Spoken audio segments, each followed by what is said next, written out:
நான் கவிஞர், பாடலாசிரியர் அண்ணாமலை பேசுகிறேன். ஹரிதாஸ் படத்தோடைய ப்ரெஸ் மீட் இது.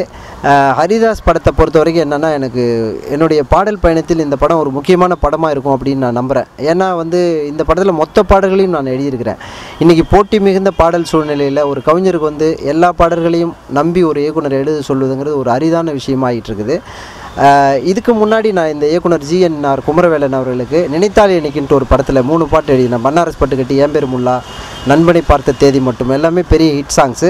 அடுத்தது யுவன் யுவதிங்கிற ஒரு படம், அதில் 5 பாடல் எழுதியிருந்தேன். உன்னை மறக்காமல் இருப்பதால் இறக்காமல் இருக்கிறேன், கொலை குத்து குத்துரா. பொதுவாக என்னுடைய பாடல் வரிகள்லாம் GNR குமரவேலன் இயக்குனருக்கு ரொம்ப பிடிக்கும். விஜயாண்ணி அவரும் ஒன்றா படித்தவங்க லயோலா காலேஜில். ஸோ அவங்க 2 பேரும் பயங்கரமான டீமு.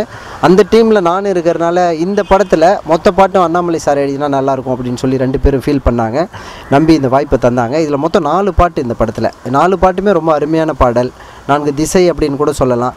எனக்கு குறிப்பாக இந்த படத்தில் 2 பாட்டு ரொம்ப ரொம்ப பிடிச்ச பாட்டு. என்ன காரணம், அதில் உள்ள வரிகள், வார்த்தைகள், அதாவது இது வரைக்கும் இல்லாத புது மாதிரியான பேட்டர்னில் அந்த 2 பாட்டையும் நான் பண்ணியிருக்கேன் அப்படின்னு நான் நம்புகிறேன்.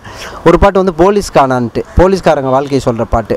இது வரைக்கும் போலீஸ்காரங்கனாலே தொப்பை, லஞ்சம் வாங்குறவங்க, மாமூல் வாங்குறவங்க, இந்த மாதிரி ஒரு பேச்சு இருக்குது. அதையெல்லாம் மாற்றி போலீஸ்காரங்க வாழ்க்கை எவ்வளோ கடினமானது, அவங்க எவ்வளோ கஷ்டப்படுறாங்க, அவங்களும் நம்மளை மாதிரி இன்னும் சொன்னால் நம்மளை விட கூட ரொம்ப கஷ்டப்படுறவங்க. நீங்கள் ரோட்டில் போகும்போது பார்த்தீங்கனாலே போலீஸை பார்த்தீங்கன்னா ரொம்ப கடினமான வேலை அப்படிங்கிறத ஒவ்வொரு மனசாட்சி உள்ள மனிதனும் புரிந்து கொள்வான். இதையெல்லாம் மனசில் வச்சுக்கிட்டு, ஏன்னா இந்த ஹரிதாஸ் படம் போலீஸோடைய வாழ்க்கை தான் பேக் ட்ராப்பாக வரும். இந்த படத்தில் போலீஸ்காரங்கள் வாழ்க்கையும் இந்த படத்தோடையே பின்னி பிணைந்து வருவதால் அவங்களுடைய வாழ்க்கையை பற்றி ஒரு பாட்டு எழுதினா நல்லா இருக்குன்ட்டு சொல்லி டைரக்டர் முடிவு பண்ணார். அதனால தான் அந்த பாட்டு எழுதினேன் நான்.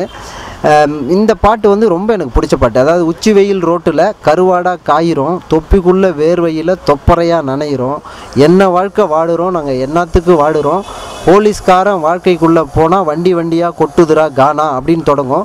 பிரபுன்னு ஒரு சிங்கர், புது சிங்கர், அவர் இதுக்கு முன்னாடி நிறைய பாடியிருக்காரு. அநேகமாக படத்தில் நிறைய பாடினதுன்னு நினைக்கிறேன். பெக்யூலியர் வாய்ஸ், ரொம்ப அருமையாக பாடியிருக்கிறாரு. இந்த பாட்டு பெரிய ஹிட் ஆகும் அப்படின்னு சொல்லிட்டு இன்றைக்கி ஆடியோ ரிலீஸ் அப்போ கூட விக்ரம் சார், ஹீரோ சார்லேருந்து எல்லாருமே சொன்னாங்க, எல்லாருக்கும் பிடிச்சிது அப்படின்னு சொல்லி சொன்னாங்க. ரொம்ப சந்தோஷமாக இருந்துச்சு. அடுத்து இன்னொரு பாட்டு சங்கர் மகாதேவன் சார் பாடினது, வாழ்க்கையில் தன்னம்பிக்கையை ஊட்டக்கூடிய ஒரு பாடல். அன்னையின் கருவில் கலையாமல் பிறந்தாயே, அப்போதே மனிதானி ஜெயித்தாயே அப்படின்னு தொடங்கும். ரொம்ப நல்ல பாடல். இதில் பார்த்திங்கன்னா, உள்ள விதைக்குள் தூங்கும் ஆலமரம் கண்ணுக்கு தெரியாது, அது மரமாய் மாறும் காலம் வரும், மண்ணுக்குள் உறங்காது. இந்த மாதிரி சில விஷயங்கள் ரொம்ப மைல்டாக அந்த பாட்டில் நான் சொல்லியிருப்பேன். கேட்டிங்கன்னா உங்களுக்கு தெரியும். இந்த ஹரிதாஸ் படம் பெரிய வெற்றி பெற என்னுடைய வாழ்த்துக்கள். என்னங்க, ஹரிதாஸ் படத்தில் 2 பாடல்கள் என்னென்னா, ஒரு பாட்டு ரொம்ப ஜாலியாக இருக்கும். நீங்கள் டிரைவிங் பண்ணிட்டு பாடலாம், காரில் உட்காந்துட்டு அந்த பாட்டை போட்டால் ரொம்ப வித்தியாசமாக இருக்கும். விஜயாண்ணி சாரே வித்தியாசமாக பண்ணியிருக்காரு அந்த பாட்டு. என்னென்னா, அது பேச்சா பாட்டா என்னன்னு எனக்கு ஃபஸ்ட்டு புரியலை. வித்தியாசமாக பண்ணியிருக்காரு. வாழ்க்கையே உங்கள் கையில், ரொம்ப அசால்ட்டாக யார் வேணாலும் பாடலாம், எல்லாரும் பாடக்கூடிய அளவில் எளிமையாக டியூன் போட்டிருக்காரு. ஒரு குழந்தை வாய்ஸ் வரும், உஷா உதுப் மேடம் பாடியிருக்கிறாங்க. இன்னொரு சிங்கர், சாரி டக்குன்னு பேர் ஞாபகம் வரல, அவங்களும் பாடியிருக்கிறாங்க.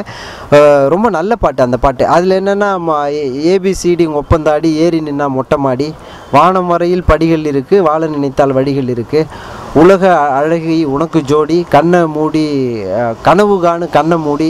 இந்த மாதிரி என்னென்னா, ஒரு வித்தியாசமான கேட்டகரியில் வார்த்தைகளை போட்டு எழுதியிருப்பேன். அந்த பாடல் அது ஒரு பேட்டர்ன். எது வெற்றி பெறும், எது தெரியாமல் போகும் அப்படின்னு சினிமாவில் சொல்ல முடியாது. ஒருவேளை இந்த பாடல் கூட நம்பர் 1 பாட்டாக வந்தாலும் வரலாம். இன்னொரு பாடல் பாட்டி தன்னுடைய பேரனுக்கு பாடக்கூடிய தாலாட்டு, அந்த மாதிரியான ஒரு பாடல். ஒரு குதிரை, அந்த பையன் ஹரிதாஸில் வர அந்த சிறுவனுக்கு குதிரை தான் இன்ஸ்பிரேஷன். குதிரை அந்த படத்தில் பார்த்தீங்கன்னா, நீங்கள் மற்றபடி குதிரை தான் முக்கியமான கேரக்டர்னு சொல்லணும். அந்த மாதிரி ஒரு முக்கியமான கருப்பொருளாக இயக்குனர் இந்த படத்தில் கையாண்டிருக்கிறாரு. அது சம்பந்தமான ஒரு தாலாட்டு பாடல் வருது. எல்லாமே வித்தியாசமான பாடல்கள். இந்த படமும் பாடல்களும் வெற்றி பெறும்.